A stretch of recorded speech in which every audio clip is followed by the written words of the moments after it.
Gretchen Harrington was born on June 13, 1967, in Pennsylvania. The youngest of three daughters, she joined a close-knit family grounded in faith and community. Not long after her birth, the Harringtons relocated to the small town of Broomall, where her father accepted a position as pastor at the local church. Gretchen quickly grew to love Broomall. It was the kind of town where children played freely outdoors until dusk, and neighbors looked out for one another. With its peaceful streets, lush greenery, and strong sense of community, it felt like an ideal place to grow up, almost idyllic. Raised in a devout household, Gretchen spent much of her time at church, often by her father's side. She was bright and well-behaved, earning top marks in Sunday school and taking pride in her perfect attendance. On the morning of August 15, 1975, 8-year-old Gretchen was excited. Her mother was returning home from the hospital that day with a newborn baby sister. Gretchen wanted to stay and welcome them, but her father encouraged her not to miss Sunday school, a reminder of how much her performance mattered to her. She agreed, somewhat reluctantly, grabbed her Bible, and set off. Normally, Gretchen walked to church with her older sisters, but that morning, both girls stayed home. Still, she wasn't worried. The walk to Trinity Church was short, just under a mile, about 8 minutes on foot. That day's Sunday school routine followed the usual schedule. Children would first gather at Trinity Church, and after about 90 minutes, some of them would be escorted to the second church, where Gretchen's father preached. But when the children arrived at his church around 11:30 a.m., he noticed something odd. Gretchen wasn't with them. Since the group always arrived together, it immediately raised concern. Assuming she might have stayed behind at Trinity, he called over to check. The phone was answered by the wife of Pastor David, who also taught Sunday school. She told him Gretchen wasn't there. When she relayed the call to her husband, he too was surprised. Gretchen hadn't shown up for class that morning at all. Gretchen's father immediately felt a sense of dread. Something wasn't right. He asked Pastor David to call the police while he rushed out to search for his daughter himself. He drove the route between the two churches, checked the surrounding streets, and circled the neighborhood. But there was no sign of Gretchen. Desperate, he began calling the parents of her friends, hoping she may have stopped by to see someone. But they were all either at home or already at church. Even David's own daughter, Gretchen's best friend, said she hadn't seen her at all that day. Police responded quickly. As word of Gretchen's disappearance spread through Broomall, the entire community mobilized. Hundreds of volunteers stepped forward to help. Nearly everyone in town knew Gretchen's father from church, and they were eager to support the search. Working side by side with police, volunteers fanned out across the area. They combed through streets, searched wooded areas, and walked along the riverbank. A helicopter was brought in to assist from the air, scanning fields and forests in case Gretchen had wandered off, or worse. But as the hours passed and daylight faded, there was still no trace of her. By the next morning, even more people had joined the effort. Police printed and distributed flyers bearing Gretchen's photo and disappearance details. They were posted along roads, handed out to passing drivers, anything to raise awareness. Yet despite the growing scope of the search, authorities had no answers. Gretchen hadn't been found, and there were no solid leads to explain what had happened to her. As the days wore on, the mood in Broomall shifted from anxious to heartbroken. The town was shaken. For years, children had played outside freely, wandering the woods, swimming in the river, riding bikes until sundown, without a second thought. It had always been safe here. Parents never felt the need to hover. Now, That sense of security was gone. And the most haunting part of it all, no one knew what had happened to Gretchen. That uncertainty only deepened the fear. Don't forget to subscribe to our channel. Your support means a lot to us and helps us grow. A huge thank you to everyone who's been watching. As days passed without answers, the town began to speculate. Some residents believed Gretchen might have run away from home, though those who knew her well doubted it. Others thought she may have gone swimming in the river and drowned. But the most unsettling theory, the one no one wanted to believe, was that someone had abducted her. That possibility changed everything. Parents who once let their children roam freely now kept them within arm's reach. Playdates moved indoors. One local mother even cut her daughter's long hair short, hoping she might be mistaken for a boy and spared from harm. Practically overnight, Broomall transformed from a quiet, trusting town into a community gripped by fear and suspicion. Meanwhile, police worked around the clock, interviewing anyone who might have had even the slightest connection to Gretchen's disappearance. Several leads emerged. One witness reported seeing a young girl matching Gretchen's description near the church that morning. A green station wagon pulled up beside her, but the witness didn't see what happened next. Another person came forward with a similar account, though in this version, the car was a white Cadillac. Detectives pursued both leads, tracking down the owners of all matching vehicles in the area, but nothing came of it. None could be linked to Gretchen or the events of that day. Then, 4 days after her disappearance, a call came in from a resident in Westchester, a town about 30 minutes away. He reported finding a pair of children's shorts that looked like the ones Gretchen had been wearing. Investigators rushed to the scene and showed the shorts to Gretchen's mother, but after looking them over, she confirmed they weren't her daughter's. From that point on, the case grew cold. The large-scale search operation was called off, and police turned their full attention to the investigation. They continued to question residents, chase down tips, and review every possible scenario. But with each passing day, the hope of finding Gretchen alive began to fade. Weeks turned into months. Then, on October 14th, 2 months after Gretchen vanished, a chilling phone call came into the police department. On October 14th, a man was out for a jog in a large national park, roughly 20 minutes outside Broomall. As he moved along a wooded trail, something unusual caught his eye in the bushes. At first, he couldn't make sense of what he was seeing. But as he stepped closer, the horrifying truth came into focus. It was a human body. Shaken, he ran straight to the nearest park ranger station and reported the discovery. Rangers quickly contacted the local authorities. When police arrived, it became immediately clear the remains were those of a child. But the body was badly decomposed, making identification extremely difficult. Still, detectives feared the worst.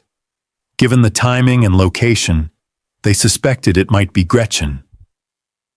Next to the body, investigators found clothing, neatly folded, as if placed there with care. Photos of the garments were shown to Gretchen's parents in hopes of a positive ID. Her mother didn't hesitate. She recognized the items instantly. She had sewn them herself. Forensic examiners soon confirmed what the family already knew. Using dental records, they identified the remains as Gretchen Harrington. The medical examiner concluded that she had died from multiple blunt force injuries to the head. The case was officially reclassified as a homicide. Unfortunately, the advanced stage of decomposition left investigators with little else to go on. There was no way to determine whether Gretchen had been sexually assaulted, and with no DNA testing available in 1975, there were no biological clues to follow. News of Gretchen's murder devastated the community all over again. What had begun as a missing child case was now a confirmed killing, and with the killer still at large, fear and outrage spread quickly. Tips began pouring into the police station. Everyone wanted justice. Detectives received dozens of reports about suspicious men seen in or around the park where Gretchen's body had been found. But one by one, those leads dried up. Each turned out to be another dead end. Investigators left no stone unturned. They ran background checks on every individual living within a few-mile radius who had any history of violent crimes. But once again, the effort came up empty. Months passed after the discovery of Gretchen's body, and with no solid leads or physical evidence, the case came to a standstill. Over the years, the investigation was reopened several times. Detectives re-examined old tips, revisited witnesses, and followed every thread they could find. But each time, it led nowhere. The core problem remained unchanged. There was no physical evidence to work with. Even when DNA analysis became available years later, it did little to help. No foreign DNA was recovered from Gretchen's remains or clothing. There was nothing to test. And so, the case remained unsolved for decades. Though it occasionally resurfaced in newspaper columns or on television specials, it largely faded from the public's focus. Until recently, when the murder of Gretchen Harrington captured widespread attention once again. Two journalists, Joanna and Mike, decided to take a deeper look. Both had grown up in Broomall, and they spent several years meticulously researching the case, gathering documents, interviews, and any fragments of new information they could find. Their goal? To write a book that would bring renewed awareness to Gretchen's story, and perhaps uncover something that had been missed. For Joanna, the story was personal. She had been just 9 years old when Gretchen disappeared, and she remembered it vividly. The shock of that summer stayed with her. Gretchen's murder hadn't just shaken one family, it had changed the entire town. After Gretchen vanished, children were no longer allowed to roam freely. Parents began walking their kids to school, keeping them close at all times.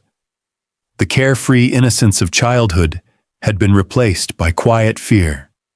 Even the youngest children felt it, that something had changed, and life in Broomall would never be the same.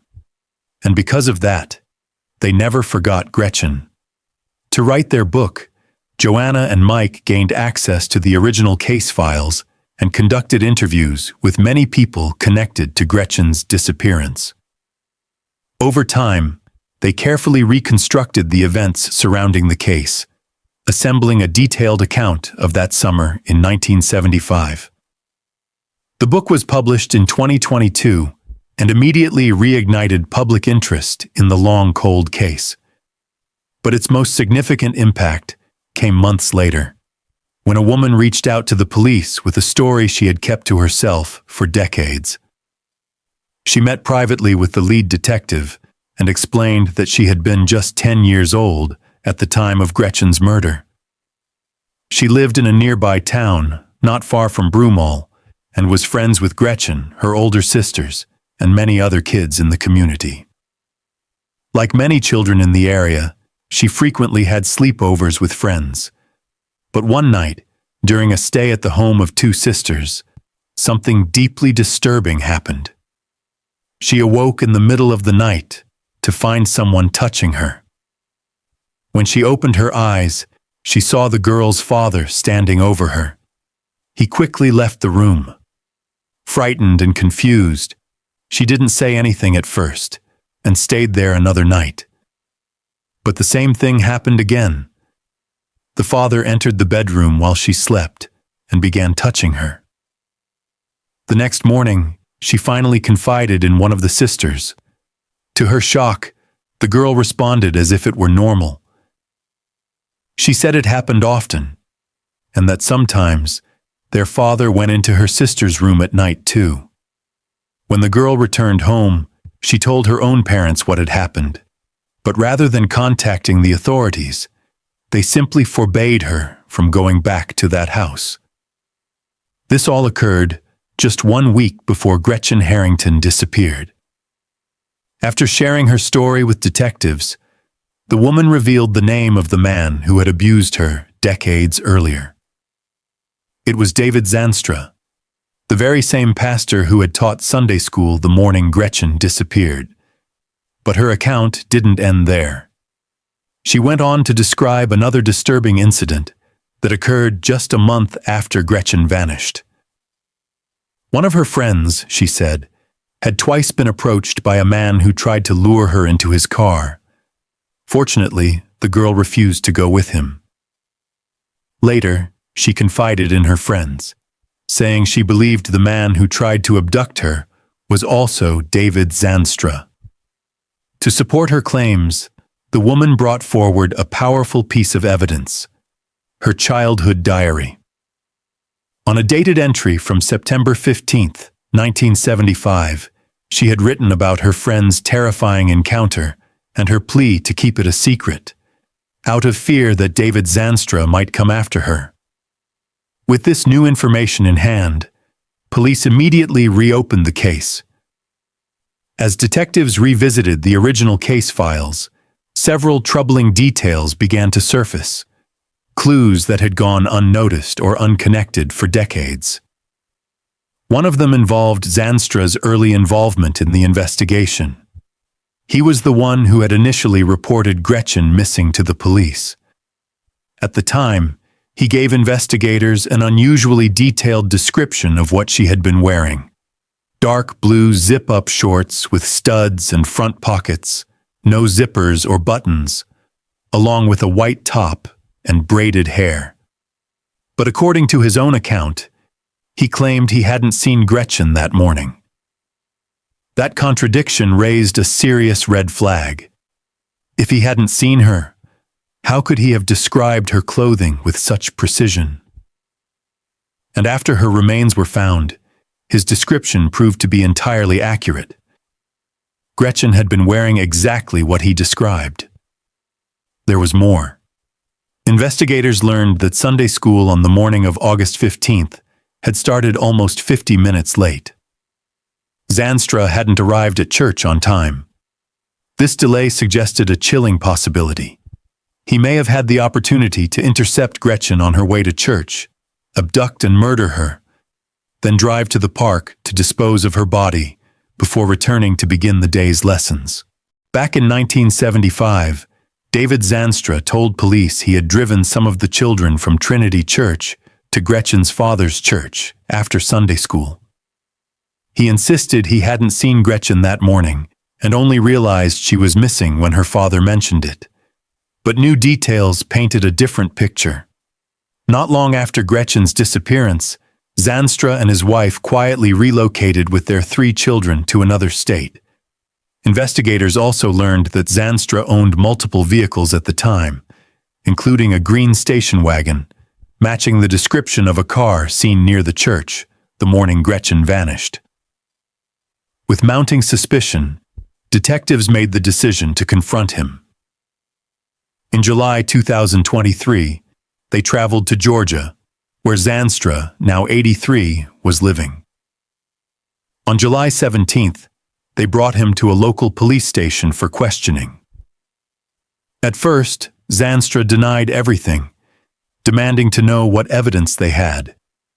But when investigators presented witness statements, including testimony from a woman who said he molested her during a sleepover, and another accusation involving his own daughters, his demeanor shifted. The denial stopped. After 48 years, Zanstra finally began to talk.